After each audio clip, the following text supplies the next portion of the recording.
Jesus' blood and righteousness. I dare not trust the sweetest friend, but wholly trust in Jesus' name. Come on, every voice. My hope is built on nothing less.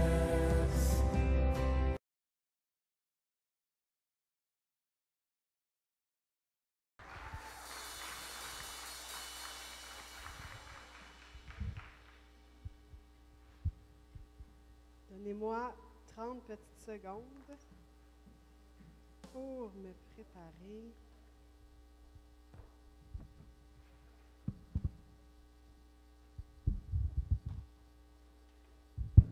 Bon, OK, on est prêt. Bonjour tout le monde. Ça va bien? Je suis bénie de vous voir ce matin, comme à tous les dimanches. Je ne sais pas si c'est l'arrivée du printemps, mais il me semble que tout le monde rayonne. Alors, si ce n'est pas l'arrivée du printemps, c'est la gloire du Seigneur qui a brillé sur nous parce qu'il était présent parmi les louanges. Et je sais qu'on dit ça régulièrement, mais je veux remercier l'équipe de louanges qui n'avait aucune idée de qu'est-ce que j'allais parler ce matin. Et c'était quasiment organisé avec, on va dire, le gars des vues, mais avec le Seigneur, parce que tout était en ligne. On a parlé beaucoup de la croix. On a parlé beaucoup que Jésus est vivant. Et devinez quoi? Le titre de mon message ce matin, c'est « Jésus est encore vivant aujourd'hui ». Amen. Pourquoi je pourrais tout simplement dire « Jésus est vivant ». On sait tous ça. Mais j'ai fait exprès pour ajouter le mot « encore ». Pourquoi j'ai fait exprès pour faire ça? C'est qu'il y a des saisons de la vie qui sont là et qui font en sorte qu'il y a une certaine souffrance qui peut perdurer. Des fois, c'est une souffrance physique. Les gens sont malades, ils cherchent la guérison. Que ce soit physique, que ce soit émotionnel, les gens cherchent, les gens prient. À un moment donné, ça n'arrive pas nécessairement autant qu'eux auraient voulu. Et des fois, c'est comme ça aussi dans des relations. On essaye, on fait ce qu'on peut, on vient à l'église, on met les choses en règle, mais c'est encore compliqué. Et ça, des fois aussi, ça peut être pour notre situation financière. Certains d'entre nous ont 2 jobs, ils ont 2 emplois, puis encore là, on dirait que le ciel est fermé, ou on dirait qu'on est dans une période de sécheresse. Il y en a qui ont des dépendances. Est-ce qu'ils veulent avoir des dépendances? Il y en a que oui, il y en a que non, peu importe, on n'est pas là pour juger. Mais année après année, mois après mois, on est là, on vient devant Dieu désespéré, puis encore on tombe. Et je pourrais nommer des choses comme ça parce qu'on est tous humains, on fait tous face à ces choses-là. On a des défis différents, mais en quelque part, chacun a un lot d'épreuves, a un lot de défis.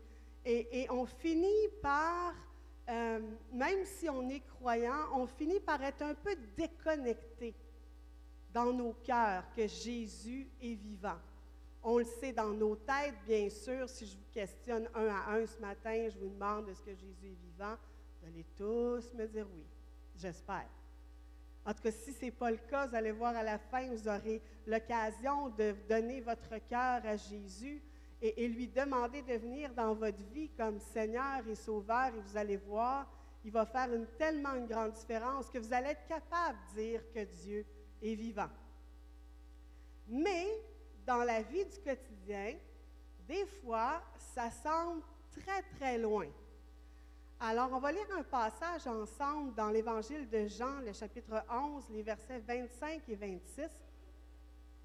Et on va partir avec ça. Jésus lui dit, alors, évidemment, c'est Jésus qui parle, « Je suis la résurrection et la vie.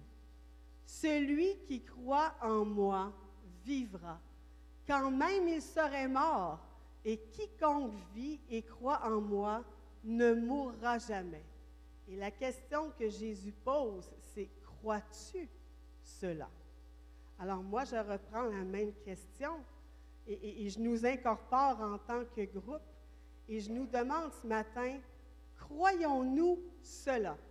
Pas simplement dans nos têtes, parce qu'on l'a appris dans notre éducation religieuse, parce que le pasteur nous le dit souvent le dimanche matin, parce qu'on l'entend dans les louanges, mais dans notre relation, dans ce qu'on vit au quotidien. Est-ce que nous croyons cela? Une autre question me vient en tête. Est-ce que nous avons en nous la pensée de l'éternité? Moi, là, s'il y a une chose que je remercie le Seigneur, vous savez, quand on souffre, qu'on a des épreuves, on se dit, mais pourquoi Seigneur? Pourquoi ci? Pourquoi ça? Pourquoi moi? Puis on se pose beaucoup de questions. Mais il y a une chose que l'on sait, c'est qu'on devient tellement vulnérable quand on souffre ou qu'on est dans l'épreuve, on devient tellement dépendant de Dieu qu'il y a quelque chose qui naît en nous et c'est ce sentiment-là qu'on ne va pas vivre éternellement sur cette terre. En tout cas, je ne sais pas s'il y en a qui ont été malades ou qui ont vécu des choses ou des drames et tout, mais il arrive un moment ou l'autre dans la vie de chaque individu qu'on saisit que ici, ce n'est qu'un petit voyage. Et gloire à Dieu parce qu'on a l'opportunité de le vivre. Mais dans le cœur du croyant, même si on n'est pas nécessairement toujours dans l'épreuve, on devrait se rappeler qu'on est des êtres éternels. Et que si c'est compliqué pour un peu de temps, parce que ça nous arrive à tous, mais ces choses-là vont passer. Alors, ma question ce matin, avons-nous cette pensée de l'éternité? Parce que la réalité, c'est qu'on est tous déjà éternels. La seule différence, c'est qu'il y a des personnes qui vont passer l'éternité dans la présence de Dieu, et il y a des personnes qui ne vont pas passer l'éternité dans la présence de Dieu, mais plutôt dans le séjour des morts, dans l'enfer. Alors, nous, la différence, c'est qu'on a une grande espérance, et on ne veut pas juste penser à ça un jour sur notre lit de mort, mais on veut y penser à tous les jours de notre vie. Amen? Est-ce qu'on est trop fixé sur les circonstances du moment présent? Vous savez, la vie est un cadeau extraordinaire que Dieu nous a donné.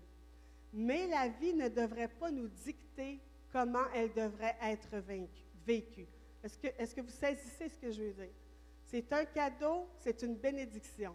Mais ce n'est pas elle qui devrait être au contrôle. Ce n'est pas les circonstances de la vie, autant le fun là, que pas le fun. Ce n'est pas ça qui devrait nous dire comment vivre notre vie, mais c'est le rôle de celui qui nous a créés, qui devrait nous dire quel est le rôle de notre vie. Et ça, on trouve ça dans la parole de Dieu. C'est la parole de Dieu qui nous dit comment on devrait agir, comment on devrait se comporter, comment on devrait réagir aux circonstances. Et un piège que nous tombons souvent en tant que chrétiens, c'est qu'on ne saisit pas qu'on est autant spirituel que charnel. Vous savez, le monde spirituel et le monde terrestre sont deux mondes parallèles. Hein? Ils sont côte à côte. Mais quand on a Jésus en nous, quand Dieu règne dans nos vies, ces deux mondes-là se rencontrent dans notre être. Parce qu'on est corps, âme et esprit. Et la chair, souvent on a dit, la chair, c'est pas bon, puis on a dit que, si on pourrait être délivré de ce corps-là, et je le comprends parce que des fois, comme l'apôtre Paul disait, je fais des choses que je ne voudrais pas faire, puis je fais l'inverse aussi. Donc, je ne fais pas des choses que j'aimerais faire. Mais en tant que tel, la chair et ses désirs ne sont pas nécessairement mal. C'est ce qu'on fait avec qui peut être mal. Mais la chair, bien qu'elle a une beauté, bien qu'il y ait des richesses, parce que quand Dieu nous a créés, au ciel, il nous a dit, bien, cela est bon. Quand il a créé Mario, Clovis, Jessica, il n'a pas dit, ouais, c'est pas pire, mais ils sont charnels. Fait qu'on verra comment ils vont se débrouiller. Non, il a dit, cela est bon. Le problème, c'est que la chair est faible comparée à toutes les possibilités que l'on a en esprit. Et Jésus lui-même a dit à ses disciples dans le jardin de Gethsémani, ceux qui prennent des notes, vous pourrez aller voir dans Matthieu 26, le verset 47, « Veillez et priez, afin que vous ne tombiez pas dans la tentation. La chair est faible. » Non, il dit, « L'esprit est bien disposé, mais la chair est faible. » Donc, elle n'est pas nécessairement mauvaise, mais on s'entend que la chair est limitée. Est-ce qu'il y en a ici qui sont d'accord avec ça? Oui? OK. Mais l'esprit est bien? Amen. C'est pourquoi la chair, notre chair, doit être soumise à l'esprit et non le contraire. Et la différence entre les gens qui ont une vie chrétienne victorieuse et ceux qui en arrachent tout le temps n'a rien à voir avec le mérite personnel. Ça n'a rien à voir avec nos capacités intellectuelles, avec nos dons, avec nos talents, avec la famille d'où l'on vient, avec la race ou quoi que ce soit. La seule différence entre les chrétiens victorieux et ceux avec lesquels c'est beaucoup plus compliqué de vivre sa vie chrétienne, c'est la façon dont ils perçoivent et gèrent les circonstances qui leur arrivent. Et inquiétez-vous pas ce matin, j'espère que vous connaissez mon cœur. Le but de l'exercice, ce n'est pas de sortir d'ici et savoir est-ce que vous êtes charnel ou spirituel. Loin de là mon idée. Mon idée est que si jamais on s'est égaré, parce qu'on s'égare tous un jour ou l'autre, puis que depuis un bout de temps, on gère plus nos défis ou nos problèmes, ou quoi que ce soit qui vient nous éloigner un peu de notre vie spirituelle avec nos capacités physiques, avec nos capacités intellectuelles, il faut comprendre qu'il faut revenir à la base. C'est juste ça. Quand on est dans l'égarement, ce que Dieu veut comme un bon berger, quand il nous dit que sa houlette et son bâton nous rassurent, ça veut dire que si on est sorti du droit chemin, lui, il prend le bâton puis il nous ramène tout simplement dans le droit chemin. Donc, Jésus est encore vivant aujourd'hui. Il est encore vivant ce matin au travers de tout ce qu'on peut vivre. Il est encore vivant. Et on veut se rapprocher de lui. Et on ne veut pas juste dealer avec tout ce qui se passe dans nos vies, que ce soit nos relations, nos finances, nos études, nos rêves, avec nos propres capacités, mais on veut commencer à prendre les armes spirituelles que Dieu lui-même nous fournit. Dieu il est bon, il nous équipe, il ne nous dit pas « va, fais ceci, fais cela », puis il ne nous donne rien pour nous aider. Dieu ne fait jamais ça. Dieu nous donne des armes, Dieu nous donne des outils, et on va aller lire ensemble Éphésiens 6, 10 à 18. Au reste, fortifiez-vous dans le Seigneur et par sa force toute puissante. Revêtez-vous de toutes les armes de Dieu afin de pouvoir tenir ferme contre les ruses du diable. Car nous n'avons pas à lutter contre la chair et le sang, mais contre les dominations, contre les autorités, contre les princes de ce monde de ténèbres, contre les esprits méchants dans les lieux célestes. C'est pourquoi prenez toutes les armes de Dieu, afin de pouvoir résister dans le mauvais jour et tenir ferme après avoir tout surmonté. Tenez donc ferme, ayez à vos reins la vérité pour ceinture, revêtez la cuirasse de la justice, mettez pour chaussure à vos pieds le zèle que donne l'Évangile de paix. Prenez par-dessus tout cela le bouclier de la foi, avec lequel vous pourrez éteindre tous les traits enflammés du malin. Prenez aussi le casque du salut et l'épée de l'Esprit, qui est la parole de Dieu. Faites en tout temps par l'Esprit toutes sortes de prières et de supplications.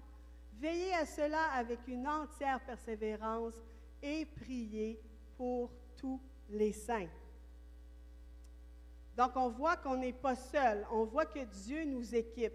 On voit qu'il est au courant de ce qui se passe dans nos vies. Puis, il veut nous encourager, dire « Hey, ce combat-là, ce n'est pas juste contre la chair et le sang, c'est beaucoup plus fort que ça. Vous avez des êtres spirituels, des principautés attitrés pour vous combattre. Donc, soyez alerte. Vous ne pourrez pas aller au combat juste en étant gentil, juste en étant un bon citoyen, mais il va falloir réveiller en vous un guerrier. Et dites à votre voisin présentement, es-tu un guerrier? Et s'il vous a dit non, dites-lui, vous allez devenir un guerrier. Parce que Dieu a comme plan pour chacun d'entre nous d'être des guerriers. Du moins, si ce n'est pas pour les autres, et je pense qu'on a quand même ce mandat-là, mais premièrement pour nous-mêmes. Et ce matin, je vous dis tout ça, on a parlé beaucoup de la croix, comme je vous l'ai dit, dans les chants et tout. On parle de Jésus qui est encore vivant. Et comme vous voyez, ce n'est pas le matin de Pâques. Hein? C'est bientôt. Cette année, c'est tard. Ce n'est pas le matin de Pâques où tout le monde se réunit à travers le monde, les églises chrétiennes du monde entier. C'est écrit sur notre beau calendrier grégorien, telle date, c'est Pâques. On met nos beaux habits, on est content, la famille est là, et on vient célébrer la résurrection de Jésus. Ce matin, ce n'est pas ça. Ce n'est pas cet événement-là. Parce qu'en fait, cet événement-là devrait être pour nous à tous les jours. Tant mieux, il n'y a rien de mal à fêter Pâques là, au mois de mars, au mois d'avril. C'est dans nos traditions et c'est une belle tradition parce que ça l'élève le nom de Jésus, ça l'élève ce que Jésus a fait pour nous. Mais la réalité pour nous, c'est que Jésus est ressuscité et Jésus est vivant encore. Et ce qu'il a fait à la croix, il y a 2000 ans, il veut le faire encore aujourd'hui, il veut le faire demain, il veut le faire après-demain, il veut le faire à tous les jours jusqu'à ce qu'il revienne et quelqu'un devrait dire « Amen ». Amen. Gloire à Dieu. Et laissez-moi vous énumérer entre autres qu'est-ce qu'il a fait à la croix. La croix, on parle de la croix. Qu'est-ce qu'il a fait? Je ne vais pas nécessairement tout énumérer, mais je vais vous parler des grandes lignes parce que ça s'applique encore aujourd'hui. Entre autres, il est mort pour nous rendre libres du péché et de son pouvoir. Tantôt, j'ai parlé qu'il y a des gens qui ont des dépendances, ou ici en Ottawa, on dit des addictions, que ce soit à la pornographie, que ce soit à la drogue, que ce soit avec le jeu. Il y en a, vous allez rire, mais c'est avec le sucre, c'est avec un paquet d'affaires qu'on peut prendre une chose et l'idolâtrer sans s'en rendre compte et combler nos besoins avec ces choses-là. Avant que Jésus vienne mourir à la croix, il y avait des rites sacrificiels avec la loi de Moïse, où est-ce que lorsqu'on avait péché, on pouvait offrir certains sacrifices et être pardonné, mais on n'était pas nécessairement libéré du péché et de son pouvoir pour autant. Mais quand Jésus est venu mourir à la croix, il nous a donné la possibilité aujourd'hui d'être délivrés. Rappelez-vous ce que Jésus a dit. Il est venu pour délivrer les captifs. Vous allez trouver ça dans Luc 4, 18. Le cœur de Dieu pleure parce qu'il sait qu'on est captif du péché. Et des fois, on a Jésus dans notre cœur et tout, et on n'a pas encore expérimenté la délivrance de certains problèmes de dépendance. Mais inquiétez-vous pas, parce que c'est en banque. C'est déjà fait, c'est déjà là. C'est juste une question de temps avant que vous puissiez y arriver, parce que Jésus est encore vivant aujourd'hui. Amen? Une autre chose, il a payé le prix de nos transgressions pour nous donner la vie éternelle en Jésus-Christ.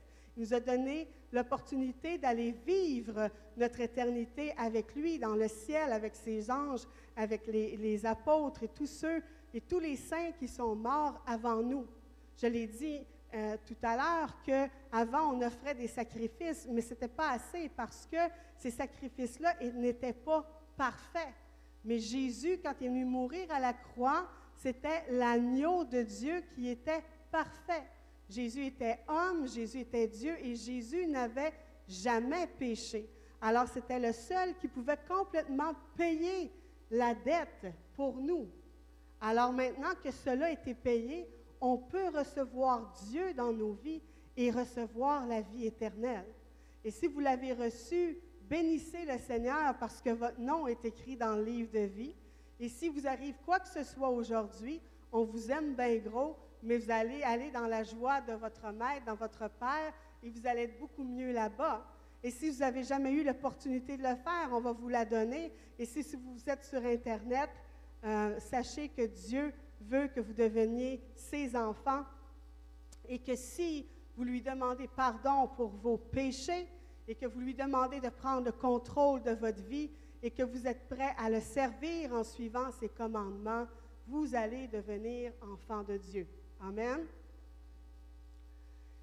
Une autre chose qu'on parle moins souvent, mais c'est qu'il est mort également pour briser tout jugement ou malédiction qui s'abattait sur nous. Avant que Jésus vienne payer notre dette, on risquait la condamnation pour le mal qu'on avait fait, même celui qu'on n'avait pas encore fait. Pour chaque offense, il y avait vraiment une rétribution, il y avait un jugement. Mais il y a aussi des malédictions qui avaient été données dans chaque famille parce que certaines personnes avaient commis certains péchés dans leur famille. Alors, de génération en génération, cette malédiction-là nous poursuivait. Et ça ne veut pas dire que ça tombait nécessairement sur tous les membres de la famille, mais le potentiel de la malédiction était là. Et quand Jésus est venu mourir à la croix, toutes ces malédictions-là sont tombées. Dès le jardin d'Éden, quand Adam et Ève ont péché, chacun avait des malédictions sur leur vie. L'homme devait travailler à la sueur de son front, le sol était compliqué et tout. La femme devait avoir plein de douleurs quand elle allait accoucher. Là, les femmes, ils vont me dire, « Ouais, mais on en a encore. » Mais ceci dit, est qu'en Jésus, on n'est plus obligé d'accepter ces choses-là, mais on peut aller reprendre ce que l'ennemi nous a volé et se revêtir des promesses de Dieu, que tout jugement et malédiction sont effacés de nos vies. Il est mort aussi afin que par ses meurtrissures, nous puissions être guéris physiquement et émotionnellement. Et je vous encourage à continuer de combattre le combat de la foi. Il y a des mystères dans la vie, il faut être honnête. Nous, en tant qu'êtres humains, on connaît en partie. On scrute les Écritures, on vit des expériences, et puis on est convaincu que Dieu guérit, et il va encore guérir aujourd'hui, autant physiquement et émotionnellement. Des fois, ça n'arrive pas dans le timing que l'on veut. Des fois, on ne comprend pas pourquoi, mais ce n'est pas parce qu'on ne comprend pas que Dieu ne veut pas le faire. Ce n'est pas parce que le timing n'est pas encore arrivé que Dieu n'est pas bon ou que Dieu est menteur. Mais c'est à nous de garder la foi et c'est à nous de persévérer. Et Dieu est vivant encore aujourd'hui. Et ce matin, si tu es venu avec un mal physique ou un mal de l'âme ou un cœur brisé, sache une chose, que si tu cries à ton Dieu, il veut encore te guérir. Amen. Une autre chose que j'aime beaucoup, c'est qu'il nous a transportés du royaume des ténèbres quand on avait Satan pour père. Et il nous a transportés au royaume de la lumière. Et on peut maintenant être appelé enfant de Dieu. Mais quand on est enfant de quelqu'un, on a le droit à son héritage. Et c'est déjà beau et extraordinaire qu'on est devenus des fils et des filles de Dieu, mais c'est encore mieux parce que son héritage est d'une richesse sans fin. Et il n'y a pas d'attrape, il n'y a pas de choses ou de clauses écrites en tout petit dans l'héritage qui va faire en sorte qu'on s'est fait avoir à quelque part. Quand on est héritier de Dieu, on ne se fait pas avoir. Et si dans votre cœur, je vous le dis ce matin, je lance beaucoup d'appels parce que je sais que Dieu est encore vivant et veut faire des choses ce matin à l'autel. Si dans votre cœur, vous vous sentez orphelin, ça ne veut pas dire que vous n'avez plus de parents. Des fois, on a des parents, mais ça a été tellement compliqué qu'on se sent orphelin quand même. Mais Dieu veut devenir votre papa, votre vrai papa, votre papa parfait qui ne fera pas d'erreur. Il veut guérir vos cœurs. Il veut vous amener plus loin. Et il veut vraiment que vous vous sentiez ses enfants. Pas ceux qui marchent la tête entre les jambes, Pas ceux qui pensent que peu importe, il ne peut rien sortir de bon de leur vie ou de leur famille ou de leur situation, mais ceux qui marchent la tête haute, qui connaissent leur identité, qui connaissent qui est leur papa, qui connaissent comment ils sont aimés, puis approuvés, puis acceptés, puis que peu importe ce qui va être sur leur chemin, que Dieu lui-même, leur papa, va trouver une solution, puis qu'il n'y aura pas d'épreuve au-delà de nos forces, parce qu'il nous aime trop pour nous faire passer par ce chemin-là. Amen? Alors Jésus est encore vivant aujourd'hui. Et pour être honnête, là, c'est facile de me présenter en avant. J'ai eu du temps, je me suis préparée, j'ai mis les versets ensemble. Et puis là, je suis toute excitée et tout. Et je crois ce que je dis, c'est sincère. Mais je sais que dans la vie de tous les jours, ce n'est pas nécessairement si facile à dire ou si facile à faire. Et je pense que si on est tous honnêtes, on va être capable de dire oui, c'est vrai, qu'est-ce que ce pasteur Julie dit. Et en plus, on sait très bien que si nous, là je vais prendre une expression québécoise, si nous on dort sur la switch, si on dort sur la switch, c'est-à-dire que si nous on n'est pas là, on est parti, on n'est pas conscient de tout ce qui se passe, bien notre adversaire, le diable, lui, ne chôme pas. Lui, là, c'est 24/7. 24/7 qui travaille, que vous dormiez, que vous travailliez, que vous faisiez des bonnes choses, des mauvaises choses. Il s'en fout royalement, il fait sa job, puis ces démons qui travaillent pour lui font leur job aussi. Et on sait qu'il rôde, cherchant qui il va dévorer. Alors c'est sûr que quand on est faible, c'est sûr que quand la vie n'est pas en nous, ben on devient une proie pas mal facile pour un prédateur. Il n'y a pas un prédateur dans la vie qui va regarder, mettons, un troupeau ou qui va regarder au travers certaines personnes, parce que quand on pense aux prédateurs, on pense au royaume animal, mais sachez que dans le royaume humain, il y a aussi des prédateurs. Et ce qu'ils vont chercher, c'est sûrement pas ceux qui ont l'air forts en santé, puis qui sont rapides d'esprit, puis qui vont comprendre qui vient pour les dévorer. Mais il va aller voir ceux qui en arrachent, ou ceux qui sont faibles, ou ceux que même s'ils ont l'air bien en apparence, ils ont le flair pour sentir que la vie n'est pas là. L'enveloppe, ça, c'est pas grave. Dites-vous une chose, là, dans le monde spirituel, là, autant dans le royaume de Dieu que dans le royaume des ténèbres, il y a du discernement. Si nous, les croyants, on est capables de discerner là, qu'est-ce qui se passe, bien, dites-vous que ces démons-là, ils ont vécu pas mal longtemps en avant de nous autres, puis c'est vrai qu'ils ont loin d'avoir la même puissance que Dieu et ses anges, mais ils ont de l'histoire, mais ils ont de l'expérience. Et quand ils sentent que peu importe la façade que tu montes, peu importe le masque que tu portes, peu importe que tu dises que ça va bien ou pas, ils vont faire assemblant de rien, mais ils t'ont vu. Et ils vont venir après toi. Et ça, c'est sûr que nous, on ne veut pas ça. Et non seulement il faut prier, hein, on l'a dit tantôt, il faut veiller, soyez alerte. Des fois, il faut jeûner aussi. Ça fait partie de la discipline, de la vie du croyant. Ce n'est pas un rite religieux. Il n'y a aucune obligation de jeûner une fois par semaine, une fois par mois, ou quoi que ce soit. Mais, excusez, quand on a une relation avec Dieu, un jour ou l'autre, l'Esprit parle à notre esprit. Et il y a certains combats qui ne vont que se gagner que dans le jeûne et dans la prière. Et ça, il faut le garder en tête parce que c'est une arme puissante que Dieu nous donne. Mais la réalité, avant de faire toutes ces choses-là, il faut retourner à la base. Vous allez me dire, c'est quoi la base? La base, c'est se nourrir, tout simplement. Peu importe les soldats que vous allez imaginer, je sais, moi, maintenant, je vis juste avec 2 hommes à la maison. Donc, tout ce qui est combat, chevalier, nommez-les, les ninjas, les boxeurs, tout ce qui est un combattant. Peu importe les disciplines qui vont s'imposer. Et Dieu sait qu'il n'y aura pas le choix de s'en imposer, parce que tu ne peux pas être un bon combattant si tu ne fais rien. si t'es en surpoids, si tu es essoufflé, si tu arrives à peine à manier l'épée, si tu n'arrives pas à sauter ou à courir, je veux dire, tu ne seras pas un bon combattant. Donc, il y a des disciplines que tu n'auras pas le choix de faire.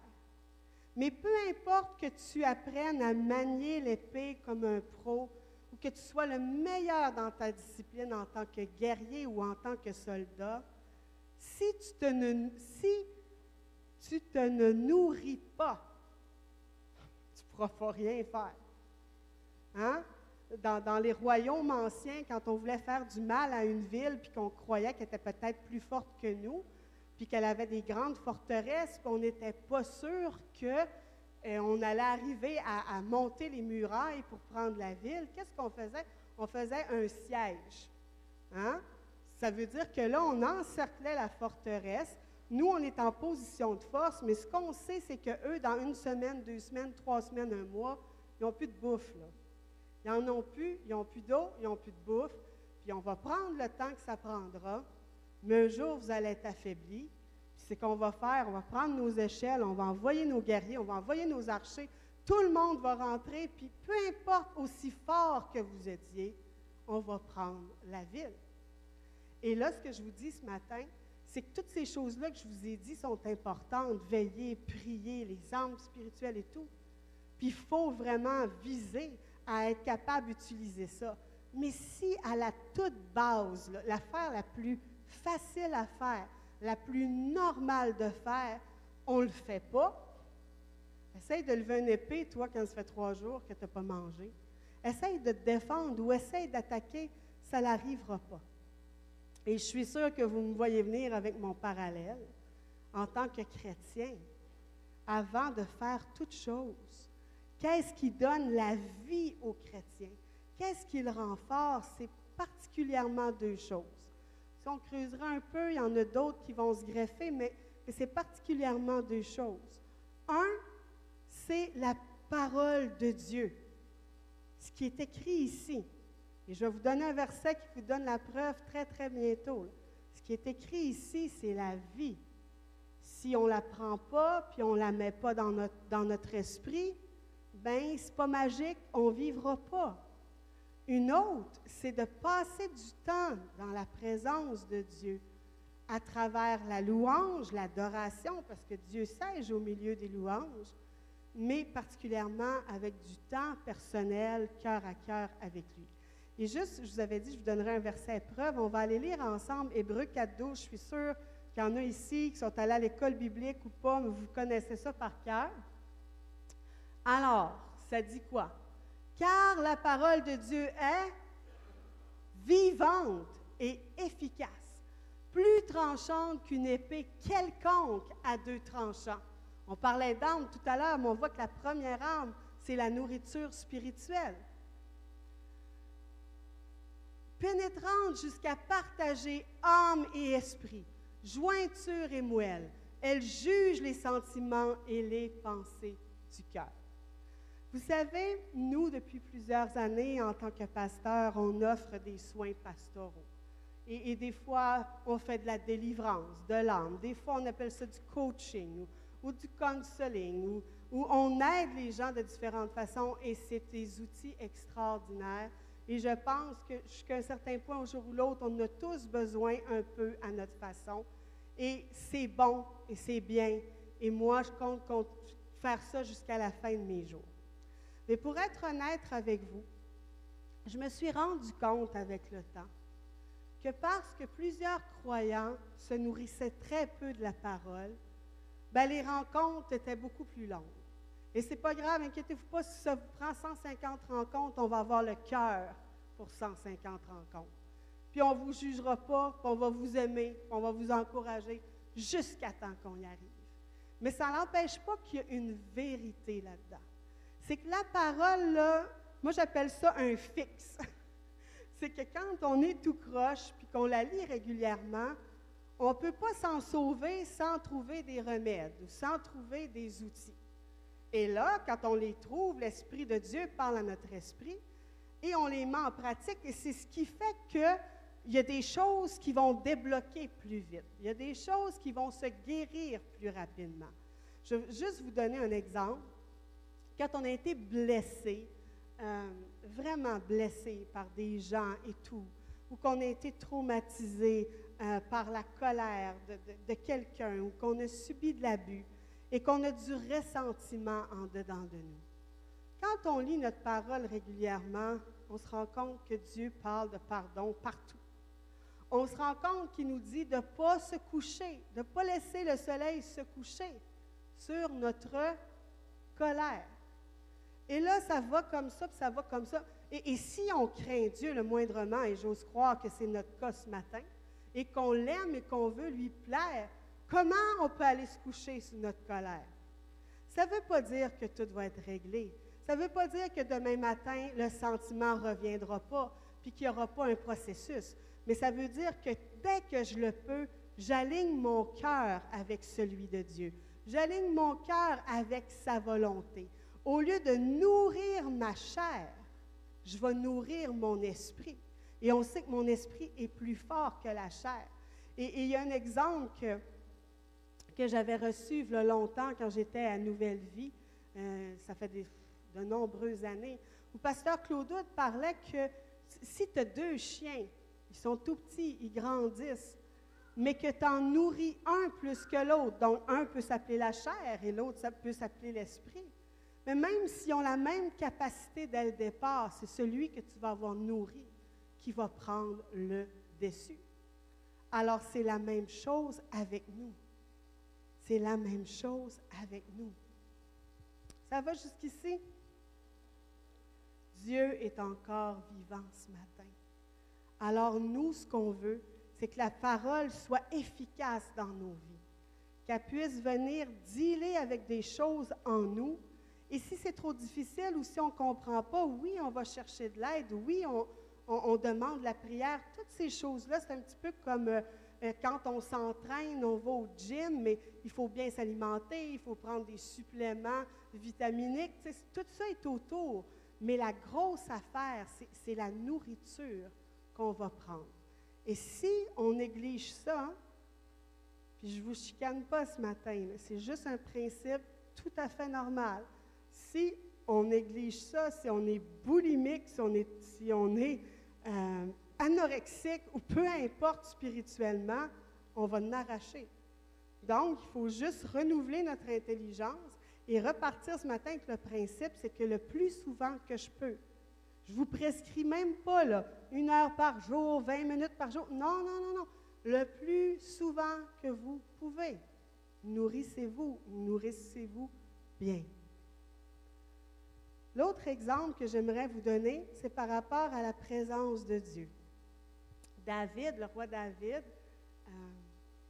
dans le psaume 84, verset 10, il dit « Un jour dans ses parvis vaut mieux que 1000 ailleurs. » Ah! J'aurais aimé ça le rencontrer, cet homme-là, parce que ça ne peut pas être plus vrai que ça. Il y a environ peut-être 2 semaines, j'avais la grippe, là. Tu sais, mon médecin dit la nouvelle forme d'influenza, là, une grippe bizarre. Je ne sais pas si c'est un rhume, une grippe. Tu n'as pas les symptômes de la grippe classique, mais tu as d'autres symptômes que tu n'as pas quand tu as le rhume. Puis là, tu te dis, bien, ça fait 3 jours, là, super, vendredi, je vais être en forme. Vendredi, tu n'es pas en forme pantoute. Puis l'autre vendredi, tu n'es pas en forme non plus. Puis finalement, tu en arraches, mais la vie continue. Je veux dire, tu ne peux pas rester tous les jours chez vous. Il faut que tu travailles, il faut que tu fasses à manger, il faut que tu fasses ta vie. Et je suis ici, je pense que c'est un jeudi ou un vendredi. Et je suis en bas, j'ai fait les tâches que j'avais à faire là, pour l'Église et tout, qui était dans mon département. Puis là, je vous le dis, j'ai de la misère à fonctionner totalement. Mon corps tient, mais c'est par un fil. Puis là, je me dis, il faut que j'aille prier. Puis là, au début, je suis là, il faut que j'aille prier. Je le sais qu'en haut, il y a une victoire, parce que souvent, quand je prie, je préfère monter en haut. Comme ça, je vois les bancs, je peux prier pour vous, blablabla, le Seigneur m'inspire. Mais là, je me lève, puis je me dis, peut-être prendre une petite shortcut. Là. je vais aller prier dans le bureau du pasteur Bruno, il y a un beau sofa. Puis je vais me coucher, vu que je suis malade, puis je vais prier, coucher. Mais là, je sais très bien que les 1000 fois que j'ai essayé de prier coucher, ça prend 3 secondes, je suis partie à gauche, à droite, je m'endors, il n'y a rien qui marche. Mais c'est pas grave, je me rends, puis je me couche sur le sofa, puis là, prends pas 30 secondes que ça me dit, Julie, tu sais très bien que si tu pries sur ce sofa-là, tu prieras pas longtemps. Fait que là, je prends tout le jus qui me reste, je monte en haut, c'est pénible, je m'assois exactement là. Puis d'habitude, moi, je suis quelqu'un qui va rentrer dans la présence de Dieu avec ma propre louange. Il y en a qui mettent de la louange, mais moi, d'habitude, je commence, puis let's go, puis à un moment donné, ça s'en vient. Mais là, même pas capable, ça ne marchait pas. Fait que là, je cherchais des chants de feu, de réveil, de présence. Puis là, j'étais là dans ma tête, j'ai beau booster l'affaire, ça va pas très, très bien. Et j'en parle parce que des fois, les gens parlent de rentrer dans la présence de Dieu, puis au bout de 2 minutes, si on sent qu'on n'a pas de rapport, qu'on n'est pas connecté ou qu'on n'est pas dedans, bien, on décroche parce qu'on ne sent pas qu'on ressent Dieu. Mais la réalité, c'est que souvent, quand on connecte avec Dieu, il y a eu tout un travail. Ce n'est pas toujours ardu, ce n'est pas toujours super compliqué, mais il faut persévérer. En anglais, on dit « keep on praying »,« keep on asking ». On ne dit pas ça dans notre traduction française, mais « keep on », ça veut dire qu'il y a un effort à faire. Il faut que tu pousses, il ne faut pas que tu arrêtes, il faut que tu continues de pousser. Et je vais en parler, j'espère hâte d'en parler mardi au cours sur le prophétique, comment on était conçu et configuré pour entendre la voix de Dieu et recevoir de Dieu. Et ça va être plus élaboré qu'aujourd'hui, mais tout ça pour vous dire qu'il y avait une lutte, là. C'était pas « Oh, Julie est dans la présence de Dieu. Ah, non. » Puis là, je persévère, mais c'est long, là. À un moment donné, je m'assois ici, sur ce banc-là, mais je ne m'assois pas, je m'écrase. Je ne vous montrerai pas ce que j'ai fait, mais je m'écrase. Puis je pogne la bonne fréquence, finalement. Tu sais, un peu comme une radio, là, tu tournes le bouton, ça fait plein de bruit. Je ne suis pas capable de faire ces bruits-là, tout est bon. Fais-nous un bruit de radio, chérie. Ah, je le savais. Il est bon là-dedans. Mais tout d'un coup, j'ai la bonne fréquence. Et ceux qui sont amis avec moi sur Facebook, Instagram, vous avez sûrement vu la photo des vitraux en arrière avec le soleil et tout. Et je suis dans un moment de grâce. Et je vous le dis, mon enveloppe corporelle défaillante n'est plus là. Je la sens plus, là. Il n'y a plus de bobos, il n'y a plus de défis, il n'y a plus de tracas. Et je pense que c'est la seule place où on a le droit d'être égoïste. Pourquoi je dis ça? Peut-être les intercesseurs n'aimeront pas ça. J'avais toute ma liste d'épicerie, là. Tel sujet, puis telle personne j'ai rencontrée, puis tel qui est à l'hôpital, puis Pasteur Bruno, of course, puis la famille, puis tout le monde avait besoin, là. Puis là, je dis au Seigneur, sais-tu quoi? Tu sais ce qu'ils ont besoin. Prends soin d'eux autres. Je voulais pas. Je ne voulais pas. Je voulais même pas me concentrer sur quoi que ce soit d'autre que la présence de Dieu. Et c'est là que David disait, un jour dans tes parvis, une rencontre avec toi. Il y a un cœur à cœur où est-ce que tu connectes, puis il n'y a plus rien, il n'y a plus aucune circonstance, aucun défi aussi grand soit-il qui vient pour t'inquiéter, qui vient pour te faire de la peine ou te stresser ou quoi que ce soit. Et ces moments-là, tu les ramènes avec toi. C'est pas fini là, quand tu dis, OK, je rentre à la maison, mon heure de travail est terminée, je m'en vais faire le souper. Non. Ça te suit. Comme le parfum de Christ, ça te suit. Puis oui, les problèmes, ils sont encore là des fois, mais tu ne les vois pas avec tes yeux charnels, tu les vois avec tes yeux spirituels. Tu ne les endures pas avec ta nature humaine et physique, mais tu les endures avec la capacité que Dieu te donne. Et si moi, il y a un cadeau après le salut que j'aimerais donner à chaque croyant, c'est cette capacité-là d'aller et de persévérer jusqu'à temps qu'on rentre dans sa présence. Et si tout le monde pourrait avoir ça, puis personne ne vivrait leur vie de la même façon.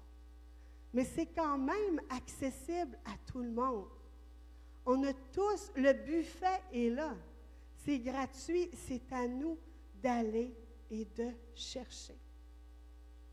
Et si je vous parle de tout ça aujourd'hui, c'est parce que des fois l'hiver est long et les saisons sont longues. Et on a souvent des bons départs en tant qu'être humain. Souvent, avec les résolutions de nouvelle année, on est bon pour partir. Mais dans le milieu de la course, c'est là que ça se complique. Et je vous en parle parce que même si ça se complique, ça ne change pas que Dieu est encore vivant ce matin. Et tout ce que je vous ai énuméré qu'il a fait à la croix, il est encore capable de le faire. Et ce matin, j'aimerais inviter les gens de l'équipe de prière à venir en avant. Et que peu importe où ce que vous en êtes dans votre saison, peut-être que ça commence à aller mieux, tant mieux, on veut vous donner un petit push pour aller plus loin. Peu importe que vous traînez une dépendance avec vous, puis vous ne l'aimez pas, cette dépendance-là, puis ce n'est pas ce que vous voulez, mais vous êtes pogné avec, que vous ayez le cœur brisé, que ça va mal d'une relation, que ça va mal dans vos finances, que ça va mal au travail, peu importe. Pour Dieu, c'est tout facile à faire. Pour Dieu, son cœur d'amour, il est là. Pour Dieu, il est prêt à vous tendre la main. Et c'est peut-être juste un manque d'énergie ou de foi ou de zèle dans votre course avec le Seigneur. Venez, parce qu'une rencontre avec lui, ici, ce matin, à l'hôtel, juste en train de louer Jésus, ou que quelqu'un mette la main sur vous, prie pour vous, ou que quelqu'un vous donne une parole prophétique, ou que vous soyez délivré de quoi que ce soit, ça va faire toute la différence. Et je ne vais mettre aucune pression sur personne, loin de là mon idée, mais s'il vous plaît, s'il y a quoi que ce soit qui ne va pas, vous n'êtes même pas obligé de nous le dire. On va peut-être vous le demander pour cibler mieux, mais sachez une chose, si vous ne le dites pas, Dieu le sait quand même. Alors, ne sentez-vous pas mal. Si vous avez besoin du salut, vous dites, j'ai entendu parler de Dieu, je crois en Dieu, mais je n'ai jamais donné ma vie, je n'ai jamais voulu y laisser le contrôle. Dites-le nous, on va vous amener dans une prière de repentance. Le ciel va se réjouir, on va se réjouir avec vous, on va s'occuper de vous, on va vous suivre. Peu importe, il y a des gens extraordinaires, des femmes de foi, de prière qui sont devant moi, que j'admire et que j'honore et que je sais que Dieu va utiliser. Mesdames, vous pouvez venir en avant, s'il vous plaît. Brainy, Lourdes, Banina, Marie, vous pouvez tous vous aligner. Et quoi que ce soit que vous avez besoin, Dieu est encore vivant aujourd'hui. Venez, on vous attend.